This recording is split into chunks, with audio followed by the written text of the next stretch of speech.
Hey my friend, welcome back to a new video. Today I came here to remind you, get back into the creator mode. Get back into the creator mode because you are the creator, my friend. I know many times we fall down into maybe lower energy, lower emotions, and when it happens, I come here to remind you, you are the creator, my friend. It's your attention that is driving you. So where is your attention right now? Sometimes we fall into these automatic negative thoughts, and I'm reminding you right now, they're automatic. Make them conscious. Make your thoughts conscious. Because when you really become aware of what is going on in here, you recognize that most of the things you think about are things from the past. And if you want to create a wonderful future, think about the future rather. And the future is like, it's a field of unknown. Yes, you don't need to predict it, you can create it. You are the co-creator of it. And when you return back into knowing, back into awareness, out of automatic thinking and feeling and back into awareness, you decide where you're going. You decide where you will place your attention because that's what you create, right? So you are always creating, my friend, and sometimes we may think it's too hard. Sometimes we may think it takes too much energy because awareness takes energy. It's much easier to be in programs of our habits. And if we have designed habits that are destructive for us, now we need to redesign them, reshape them, reprogram them into the ones that will become constructive for the future we are building. Are you building a life that is fulfilling you, that is freeing you, that is making you excited for where are you going? Or are you just repeating the past? Who the heck are you? I am the creator. I am the creator, right? So return back into the creative mode. If you're an artist, return back into the artist mode. If you're a writer, return back into the writer mode. If you are a poet, return back into the poet's mode. If you are an entrepreneur, return back into the, creator. A dream builder. A future manifester. Doesn't matter what these words mean to you. It doesn't mean if you're the creator, you're just an artist. You are the artist of your world. You're the artist of your reality. Some people think it doesn't work just because they've tried for once and it didn't work. You see, you must keep repeating it until being the creator becomes your nature. So what does it mean? Well, if you recognize how you're functioning most of the time, you become aware of the energy in which you spend most of your days, right? You recognize, okay, most of the time I feel this way. What would be more ideal for me? Like, at what states I felt the most joyful, the most happy, the most at peace, the most grateful? At what states I feel this energy? And then you recognize, okay, what can I change in my life so I can feel more of this new energy and less of the old energy?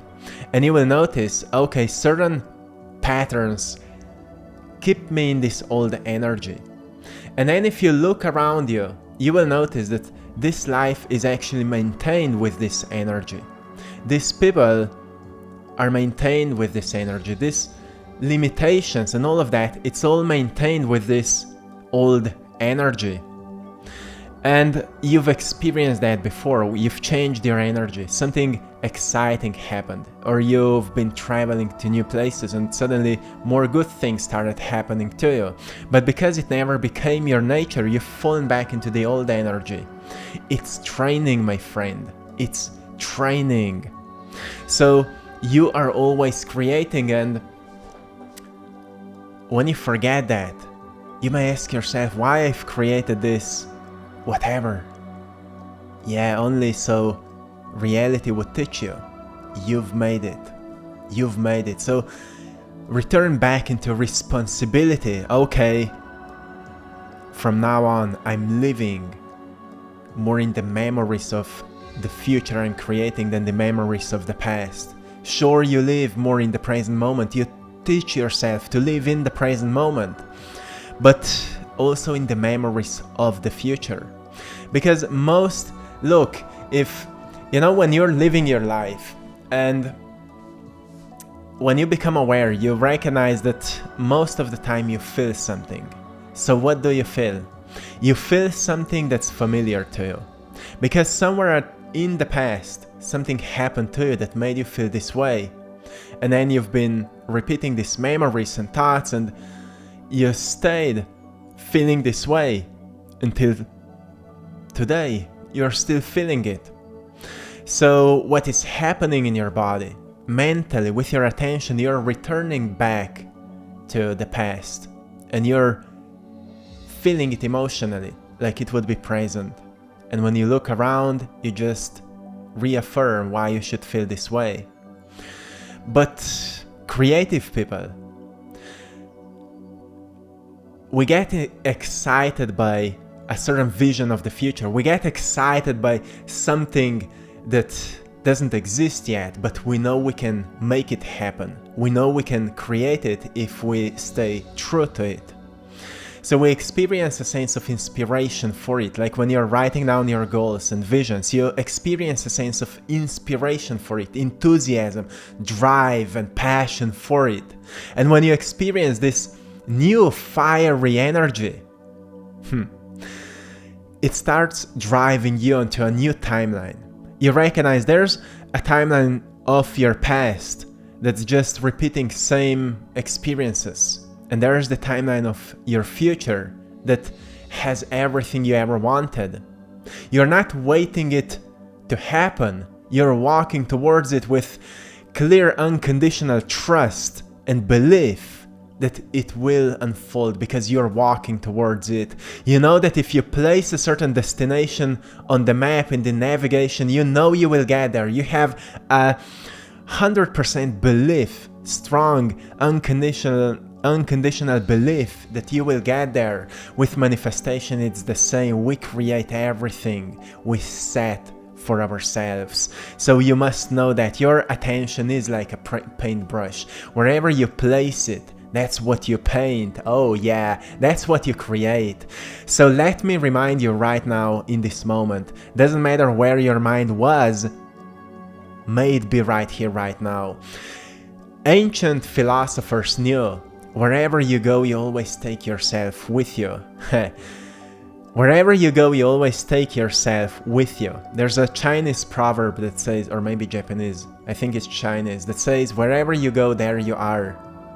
Because it's not your environment that shapes you. It's your inner self that shapes your environment. And wherever you go, you take yourself with you. That's why if you have unresolved issues, you're carrying them around. Wherever you go, eventually you feel the same there. Because it's your inner world that dictates who you are becoming. And therefore, once we understand this, we actually start examining our inner world. We start reflecting on what we need to reshape and reframe. We look deep into our belief systems. What is limiting our experience? You may say, it's so hard to change, but it's not hard to change. It's a belief. You believe to be true that it's hard to change because maybe many times you've tried and it didn't work because you believe it's hard. You see, if you have a great plan, some things to do, clarity around what to do, what new path to walk. Like yesterday I talked about having a mentor in my past. For all my path, since I'm on this journey, since 2017 I'm on this journey, I always had teachers and mentors. And because I had teachers and mentors, I had more clarity around what to do until I came to the point where my intuition started guiding me and my vision for the future started guiding me. And I always know what I have to do. Even when I have dark days, I know what I have to do. I sit down, I take a list of paper or a notebook, and I write down everything that's in my mind I have to do to pull myself out of maybe chaotic state. And I just start checking it, I start doing it, and I get back into clarity. So the thing is, we fall out of the creator mode because we're not holding ourselves accountable, because we're not being true to ourselves. We're not asking ourselves, who the heck are we? Who the heck are we? Who the heck are you? You're not this identity, you're the creator of this identity, you're the awareness behind this identity, you're the infinite you, the infinite I am that just observes what's going on. No time, no space, that's where you're from. So when you remember once again who you are and where are you coming from, you recognize you're coming from the place that created all of this. If you're coming from the place that created all of this, you recognize you can recreate all of this into something greater. Not waiting. God didn't wait it to happen. God created it.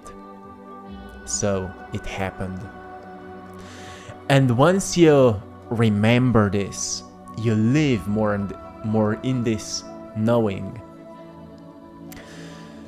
I mentioned beliefs before, because beliefs set limits for ourselves. And every time when something becomes a bit hard in our lives, when something becomes a bit maybe stuck, a bit limited, we recognize that there's a limiting belief behind it. And we need to identify it. We need to notice it, identify it, and reframe it, change it. We may say this belief is true because we see evidence of it, right? But how can you see new evidence so you can believe into something else if you don't look for it? Those who look, they will find, because they look for new evidence. What can remind you that you're the creator of your life? Well, firstly ask yourself, maybe what's your education or the school you've been through. At some point you've decided to go for something, or maybe relationships. At some point you've decided to ask this person out, or at some point you've decided to move away from your parents, or at some point you've decided to move to a new place, or at some point you've decided to buy that car or buy that house. You've decided that your decision was driving you, right? Because you were not limited by belief that it's not possible, or that it's too hard, or that it's not available to you. You've been driven by a different force. It was a force of decision. When you decide firmly, without any limitation, you will make it happen. Your mind will have no other option but to look for possibilities, for ways, for opportunities to make it happen. When it comes to money, look for opportunities. Look for how could you turn your skills into money. When it comes to relationships, look where are people you're looking for, because they are somewhere. They are hanging somewhere. They're going to certain places. You don't go into clubs if you want to meet, I don't know, more spiritual people maybe. I don't know. The point is that you start living from a new state of consciousness to solve problems that were created in the old state of consciousness. That's how you remember that you are the creator, because you shift your state of consciousness. We all have these down days sometimes, these bad days, but don't make them permanent, because nothing in life is permanent, because it's constantly changing. But if we stay attached to a certain identity and to a certain state of being that we don't even want to spend our days in, well, we will make it permanent. And then your soul starts craving new experiences, and you don't allow yourself to make them, and you create what? You create a sense of disconnection from your own spirit, from actually you, from who you truly are, and you start living more in your ego. And then you start looking for ways to escape pain, and you start looking for pleasures. Nothing wrong with pleasures, they should be applied as some kind of a sense of play in this world. But when we lose what actually provides, what's the source of play, what's the source of joy, we start looking for pleasures as a form of escaping from pain. Pain is a source of progress and growth, not a source of suffering. Pain becomes the source of suffering when we lose ourselves and when we forget who we truly are. When you remember who you are, each obstacle on your way was manifested by you, actually by your desires, because on the other side of that obstacle is the life you're manifesting.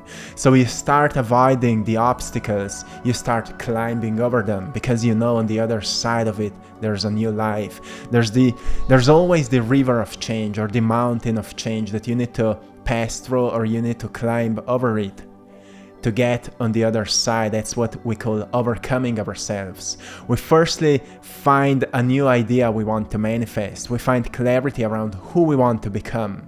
We start believing into ourselves. Then we start behaving as the new self. And then we become the new self. And that's how you remember you are the creator, because you've started believing into something new. You've started behaving as someone new, and you became someone new. Is that you, my friend? Because no one said to you that you're here to stay stuck. The truth is, you are really not stuck. No one is stuck. We're only locked in certain thinking way that must be shifted by a new state, by a new energy. That's not something mystical. It's more of let's do something differently. Like, for example, let's say you're feeling bad, something hard happened and you have this low energy. So what are the things you can do? You can acknowledge what happened, you can accept what happened, and you may still feel this way. But then you ask yourself, what do I really crave right now? Not something to distract myself, but what do I really crave right now to make my body a bit more fluid? Like sometimes going for a run, doing a workout, or meditating, or just going to a certain place where you can reflect with a new level of mind, or something like that. Like sometimes I take myself onto a coffee, to a certain place I haven't been for a long time, just to get some new perspectives and to inspire my mind for a new work that I may be planning to work on. And it shifts me, because sometimes new places give to us truly something we needed, but then we need to bring it back to old places and integrate it there, so we don't, escape from where we don't feel great. We recognize wherever we go, that's where we take ourselves with. So let's upgrade ourselves with a new energy, new level of mind, new emotions. So you start believing into that new you. You are the creator, my friend. I will leave you here. I hope you've enjoyed in today's message, that you found something valuable, a great reminder to return back to you. Who the heck are you? Yeah, now you know who you are. You always knew. And big thanks to all of you who choose to support my art, to buy my paintings. You can find them on AttractPassion.com. You will find prints of my art, some of the original paintings, and by supporting my art, you are supporting this mission. So I truly appreciate you for that. Each painting has a very unique energy and unique story. And in the description of each painting, you will find the story of it. But obviously, art is like a portal. See what it speaks to you. Check it out. And I'm curious which one resonates with you the most. And also big thanks to everyone for joining our Patreon community for more exclusive content, frequent guided meditations, and so much more. See you there as well, and till next time, one love.